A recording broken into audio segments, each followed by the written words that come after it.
কি আসলে শব্দটা কি? এগুলা যারা বলে আমি চিন্তা করি আর পড়ালেখাটা করছি, মূর্খ সব কথা ঠিক না?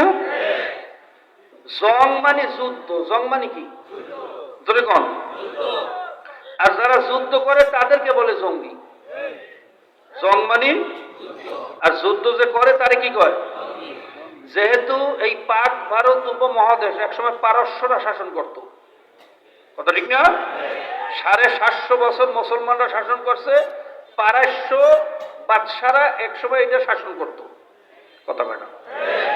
এখনো লালবাগ কেল্লায় গেলে দেখবেন আগের জমানার যত চিঠি পড়তো সব ফার্সিতে, ফার্সি ভাষায়।